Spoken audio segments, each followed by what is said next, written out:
Han, sigurado ka bang dito tayo titira? Natatakot na tanong ni Mary sa asawang si Gabriel. Inilibot niya ang tingin sa napakalawak na paligid ng malaking bahay. Nagmistulan itong matayog na pundasyon sa gilid ng burol ng El Salvador. Tahimik ang lugar at walang masyadong kapitbahay. Malayo sa polusyon at sa syudad na kinalakihan ni Mary. Bakit? Natatakot ako. Alam mo namang ayaw sa akin ng mami mo, hindi ba? Kinakabang sagot ni Mary sa asawa. Masuyong hinawakan ni Gabriel ang kamay ng asawa niya at ginagapi yon. Huwag kang mag-alalahan. Walang magagawa si mami dahil naikasal na tayo.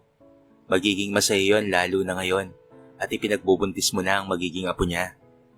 Tumango na lamang si Mary. Pero kakaiba talaga ang nararamdaman niya ngayon.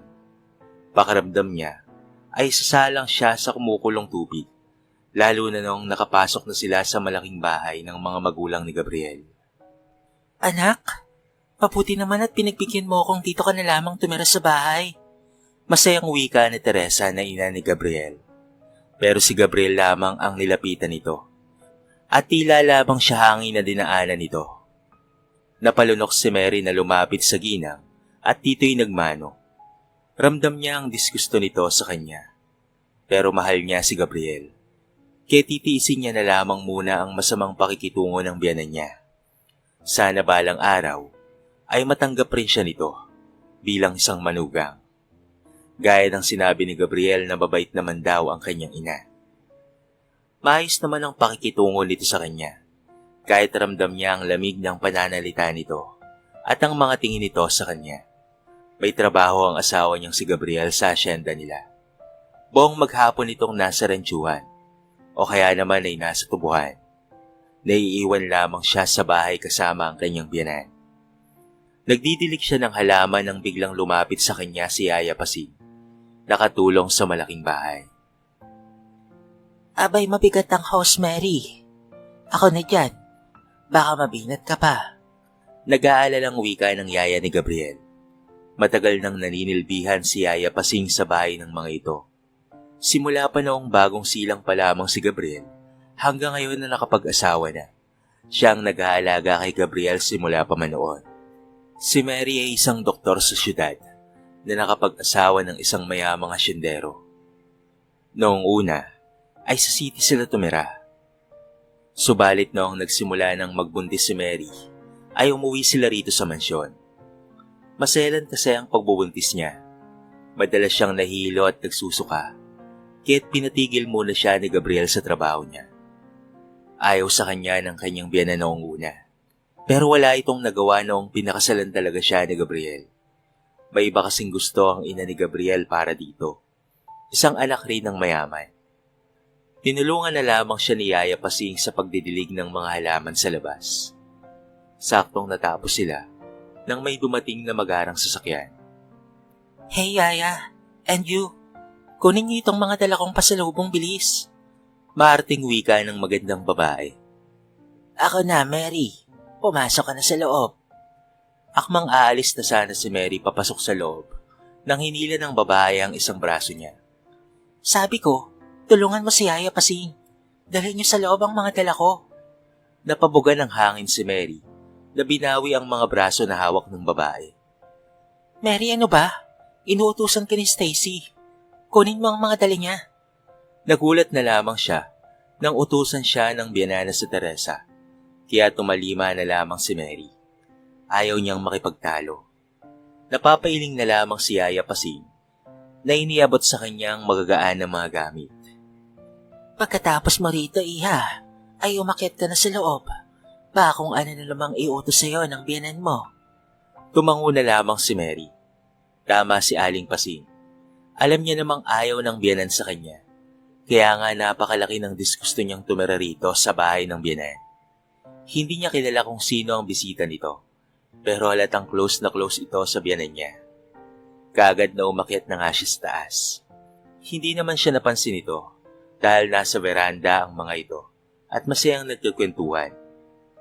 Noong unang araw na ipinakilala siya ni Gabriel sa inang si Teresa, ay halatang ayaw nito sa kanya.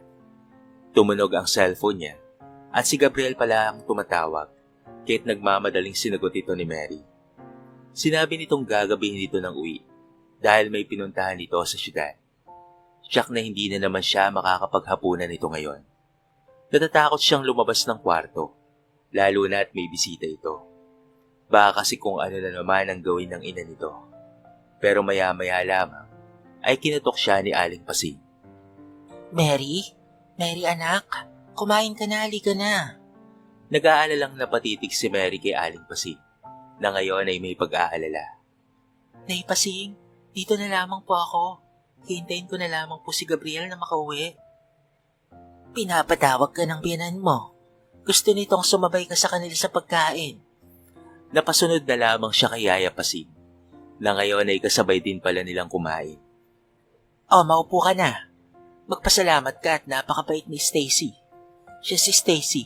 Siya na ang nagluto ng lahat ng ito. Hindi kagaya mo. Walang alam lutuin kung hindi kanin. Wala talagang kwentang babaeng yan. Irap ng kanyang biyanan. Hindi na lamang ito pinansin ni Mary at nagsimula ng kumain. Lahat ng pasaring nito ay hindi niya na lamang pinatulan. Idagdag pa ang hindi niya gusto na lasa ng pagkain. Masyado itong maalat at halatang maraming preservatives. Kaagad niyang naintindihan na ang Stacy na kaharap niya ngayon ay ang babaeng matagal nang gusto ni Madam Teresa na mapangasawa ni Gabriel. Pero sorry na lang sa kanila. Dahil mahal na mahal ni Gabriel si Mary. Ang asawa niyang si Gabriel ay hindi mo maiimpluwensyahan dahil may sarili itong desisyon sa buhay. Siya yung lalaking may prinsipyo at paninindigan. Matindi rin si Gabriel kung magmahal dahil hindi ka talaga nito tatantanan. Lihim na napangiti si Mary nang maalala kung papaano siyang suyuin ng asawa. Napaigtad siya sa kinauupuan nang tawagin ng biyanan. Po, sabi ko, ikaw ang magliligpit ng pinagkainan natin. At may itinabi akong pagkain na nasa mesa para kay Gabriel yan. Hindi napigilan ni Mary ang mapataasang kilay na ikinatigil ng ginang. Hindi kumakain si Gabriel ng ganitong pagkain. Creamy at malapot. Ayaw ni Gabriel ng ganito. Kaya ipakain mo na lamang yan sa aso, Yaya Pasing. Tumayo na si Mary at nagsimulang magligpit ng pinagkainan nila. Kitang-kita niyang hindi may pinta ang mukha ni Stacy na humarap sa kanya. Anong sinasabi mo? Ang sabi ko hindi kumakain si Gabriel ng mga malapot at creamy na pagkain, kagaya ng niluto mo. Hindi napigilan ni Mary ang maduwal sa harapan ng bisita ni Madam Teresa. Nag-iiba ang pakiramdam niya matapos tiising kainin ng creamy beef na ulam nila na niluto ni Stacy. Neng, anong nangyayari sa'yo? Nag-aalalang inalalaan siya ni Aling Pasing papuntang lababo at doon ay hindi napigilan ni Mary na ilabas ang mga kinain. Ayaw ko kasi ng ganong pagkain, Yaya. Reklamo niya sa katulong na si Aling Pasing. Inalalayan siya nitong maupo sa couch na sala. Sandali, ipaghahanda kita ng tsaa para marelax ka. Hindi napigilan ni Mary na umangat ang kanyang kilay sa sinabi ng biyanan. Kailan lamang ba ito may pakialam sa kanya? Hindi niya na lamang pinansin dahil parang bumabaliktad talaga ang sikmura niya. Sa kusina naman, ay kitang-kita ng dalawang mga mata ng isang katulong na may inilagay na powder sa tsaa ni Mary. Si Madam Teresa ang gumawa ng tsaa, kaya noong umalis na ito, ay kaagad na tinignan ng pamangkin ni Aling Pasing na si Mayat ang powder na itinago ni Madam Teresa sa stockroom. Nahintakutan siya nang makitang resin powder yon, isang uri ng laso na dahan-dahan ng epekto. Nahintakutang napatakbo si Mayat sa sala dahil baka mainom ng butihing asawa ng amo nilang si Gabriel ang tsaa. Saktong pinalamig pa ito ni Madam Teresa nang sinidyang banggain ni Mayat ang donya. Anong ginawa mo ha? Nanggagalaiti ito sa galit na napatitig kay Mayat nang matapon ang tsaa. Sorry madam, hindi ko sinasadya. Hilutin ko lamang po sana si Doc Mary. Pasakali niya pa. Akin na po yan. Ako na lamang po ang maghahanda ng tsaa para kay Doc Mary. Hindi napigilan ni Mayet ang pangilid ng luha habang kinuha ang cup na nasa kamay ng donya. Hindi niya alam kung anong mangyari kay Doc Mary kapag nainom nito ang tiyang may lason. Konti lang naman ang inilagay ni Madam, kaya hindi kaagad ang epekto nito. Pero natatakot siya sa maaaring epekto nito sa batang ipinagbubuntis nito. Nakita niyang iniakyat na ni Aling Pasing si Doc Mary sa itaas ng kwarto nito. Kaya matapos niyang maghanda ng bagong tea, ay umakyat na siya sa kwarto ni Mary. Hindi niya pinansin ang masamang tingin ni Madam Teresa sa kanya. Napakabait ni Doc Mary sa kanila ng tiyahin niya. Noong nakaraang linggo lamang kung hindi dahil kay Doc Mary, baka kung napano na ang kanyang tiyahin na inatake ng high blood pressure. Pero dahil mabilis na nalunasan ni Doc Mary ang kanyang tiyahin, ay nailigtas ito sa posibleng pagkakaroon ng stroke. Noong nasa rancho rin si Doc Mary, ay tinulungan rin ito ang ama niya na nakagat ng ahas. May dala kasi itong anti-venom na injection sa medicine kit. Kaya nailigtas dito ang ama niya. Napakabait ng doktor na ito na handang tumulong sa kahit na mga kagaya nilang walang pambayad sa serbisyo nito bilang doktor. Wala itong pakialam kung mahihirap sila na tinutulungan niya. Ang mahalaga dito ay maliligtas ang buhay ng isang individual. Kaya naipangako niyang ibabalik dito ang kabutihan na ibinigay nito sa pamilya niya. Doc Mary, simula ngayon ay aalagaan ka namin ni Tia Pasing.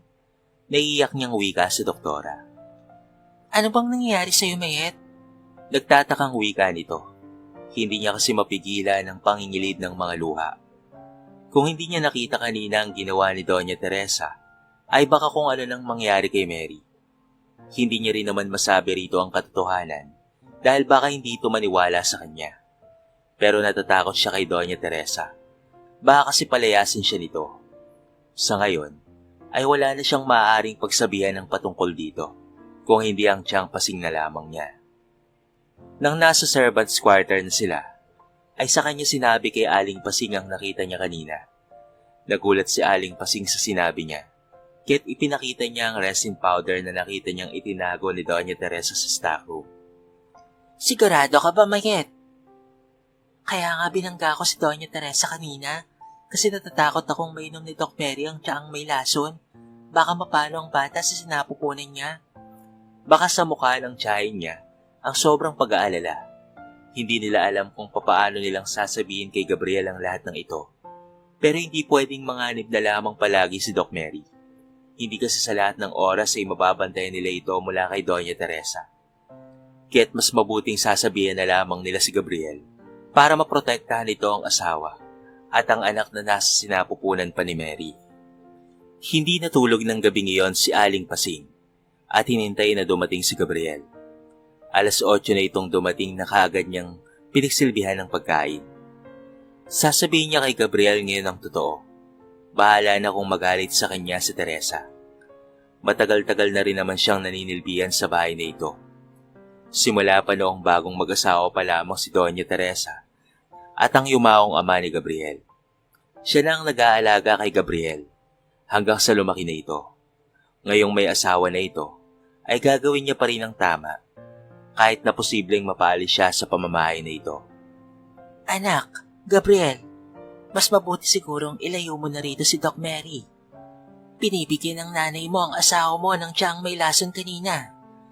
Baka kung ano pa ang gawin niya kay Doc Mary sa susunod. Natigilan si Gabriel at napatitik sa yaya niya. Hindi siya makapaniwalang magagawa ng ina niya ang ganong bagay kay Mary. Kahit papaano, ay anak niya ang nasa sinapupunan ni Mary. Anong pinagsasabi mo, ha, Pasing? Ginagawan mo ba ako ng kasalanan, ha? At sa anak ko pa mismo? Paano mo ako nagawang pagpintangan ng ganyan, ha? Hindi nakapagsalita si Yaya Pasing na napayuko. Oo, hindi ko gusto si Mary, pero hindi ko magagawa sa kanya ang ganyang kasamaan. Lalo na, at dinadala niya sa sinapupunan ng apo ko. Bakit mo ito nagawa sa akin, ha, Pasing? Napaiyak si Doña Teresa sa harapan ng anak niya. Nanggigigil siya kay Aling Pasing, pero natatakot siyang maniwala si Gabriel dito dahil malapit rin ito sa anak niya. Ma'am, Yaya, pwede ba? Kung ano man ang problema dito, ay pag-usapan niyo na lang. Ayoko ng gulo. At sino bang nagluto nitong creamy beef? Ayoko nito. Tumayo na lamang si Gabriel at umakyat sa itaas. Kinakabahan si Aling Pasing nang magsulubong ang mga mata nila ng amo niya. Galit na galit itong pinagbantaan siyang huwag makikialam kung ayaw niyang mapaalis sa tahanan nito. Ipinamukha pa nito sa kanya na isa lamang siyang muchacha at wala siyang karapatang makialam sa kanilang pamilya. Dahil doon, ay nalungkot si Aling Pasing sa nangyari. Wala man lamang ginawa si Gabriel para kumprontahin ang mami nito sa sinabi niyang balak nito sa asawa niya. Mas lalo tuloy siyang natakot sa maaaring mangyari kay Doc Mary, lalo na sa batang nasa sinapupunan nito. Narinig niya pa si Doña Teresa na pinangakuan si Stacy na mapapasa kanya si Gabriel. Plano ng dalawa na alisin si Doc Mary sa buhay ni Gabriel. Hindi talaga ito matatanggap ni Doña Teresa, kahit na kailanman. Naaawa tuloy siya sa butihing asawa ni Gabriel, na pinagpaplanuhan ng dalawa ng masama. Kinabukasan, ay maagang umalis si Gabriel. Initig niya pa ito papuntang garahe. Marami pa kasi itong aasikasuhin sa radyo. Pagbalik niya sa loob, ay nagulat na lamang siya nang kinakaladkad ni Doña Teresa si Aling Pasing sa salas. Itinapon pa nito sa matanda ang mga gamit nito. Paanong nangyari? Nagtatakang tanong niya kay Doña Teresa. Ang babaeng yan, Mary. Ninanakawan ako ng alahas. Ilang araw nang nawawala ang kwintas ko, nang ibinigay pa ng yumao kong asawa. Pinagdududahan ko na si Pasing noon pa man. Kaya sa tuwing naglilinis siya ng kwarto ko, ay nagmamasid na ako. Kinuha niya naman ngayon ang isang pares ng earrings ko. Napatitig si Mary sa may edad ng yaya ni Gabriel. Hindi siya makapaniwala na gagawin ito ni Yaya Pasing. Napakabait nito at matagal na sa mansyon ni na Gabriel. Kaya imposibleng magnakaw ito. Lumayas ka sa pamamahay ko, Pasita. Hindi ako nagpapatira ng magnanakaw dito. Ma, baka nagkakamali ka lang. Pinigil ni Mary ang biyanan. Ngunit iwinaksi nito ang mga braso at itinulak siya. Huwag kang mangingialam dito, ha. Pamamahay ko ito. At wala kang pakialam sa desisyon na gagawin ko sa bahay nito. Walang nagawa si Doc Mary nang palayasin talaga ni Doña Teresa si Aling Pasing. Kasama pa ang pamangkin nitong si Mayet. Awang-awa siya sa matanda at pati na rin dito kay Mayet. Pero bago ito umalis, ay may sinabi ito sa kanya na ikinatakot niya. Kaya nag-send siya ng mensahe sa asawang si Gabriel. Pinangako nitong uuwi kaagad. Tanghalian na, nang naroon na naman si Stacy na may dalang pizza. Kaya't mag-isa siyang kakain sa hapag. Napatingin siya sa nakahaing mga pagkain. Ngunit natatakot siya dahil baka may laso ng mga yon, kagaya ng sinabi ni Aling Pasing. Narinig kasi niya noong nakaraang gabi ang pag-aaway ni Aling Pasita at pati na rin ni Doña Teresa sa harapan ni Gabriel. Han, I'm home. Nakangiting wika ni Gabriel na niyakap ang asawa na nasa hapag na nakaupo. Mabuti naman para sabay na tayong kumain. Nakangiti niyang wika kay Gabriel. Nakaagad na kumuha ng pagkain mula sa pinggan niya. Gutom na ako eh. Natatawang wika nito na muli pang sumubo ng pagkain mula sa pinggan niya. Ngunit napasigaw na lamang si Mary nang biglang napahawak sa dibdib si Gabriel at ito ay nangisay. Han? Han? Gabriel, anong nangyayari sa'yo? Napasigaw si Mary nang mapandusay si Gabriel sa sahig. Yun ang tagpong napasukan ni Doña Teresa sa loob ng dining area. Nakasunod dito si Stacy na nahintakutan sa nakitang si Gabriel ay wala ng malay. Ma, bigla na lamang nangisay si Gabriel matapos kumain. Namutla si Doña Teresa na lumapit sa kanya.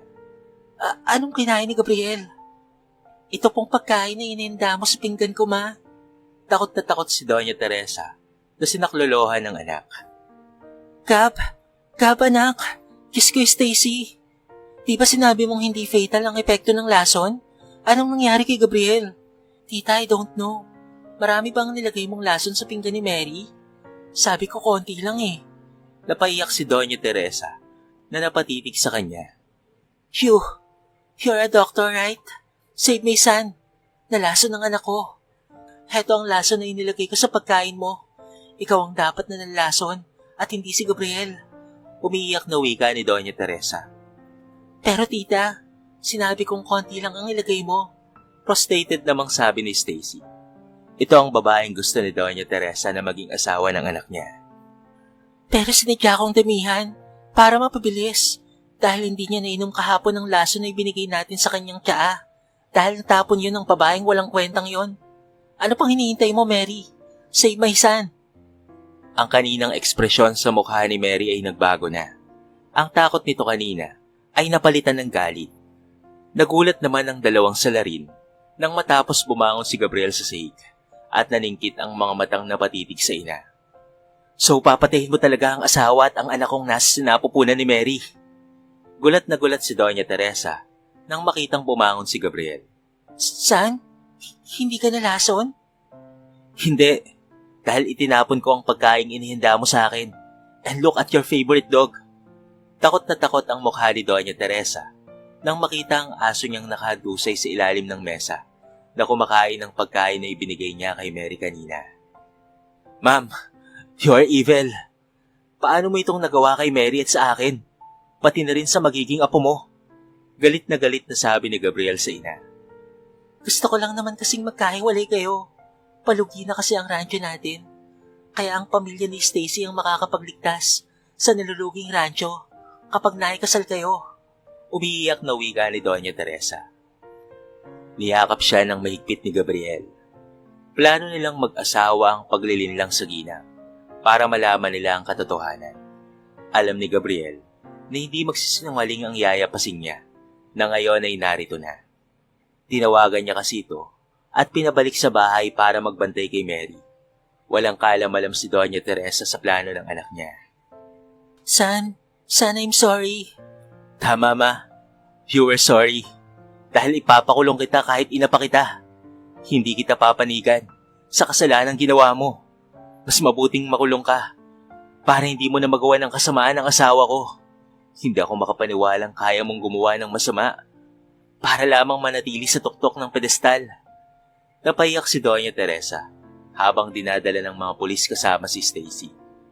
Hindi alam ni Gabriel na hantong sa ganito ang ina para lamang sa pera. Porsigido siyang ituloy ang kaso laban sa ina at pati na rin kay Stacy.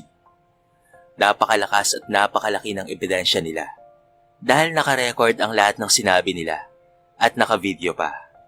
Totoong mahal niya ang kanyang ina. Pero wala siyang magagawa kung hindi ang hayaan ng batas para rito. Ngayon ay nasa ligtas ng kalagayan si Mary at pati na rin ang kanyang anak na nasa sinapupunan. Wala nang panganib sapagkat wala na ang kanilang ina sa mansyon. Dahil dito ay napatunayan ni Mary na sadyang mahal na mahal siya ng kanyang asawang si Gabriel. Salamat na rin sa magtiyahin na kasambahay dahil sa kanilang pagmamalasakit sa mag-asawa. Kung hindi dahil sa kanila, ay baka tuluyan nang nawala itong si Mary, pati na rin ang kanyang anak.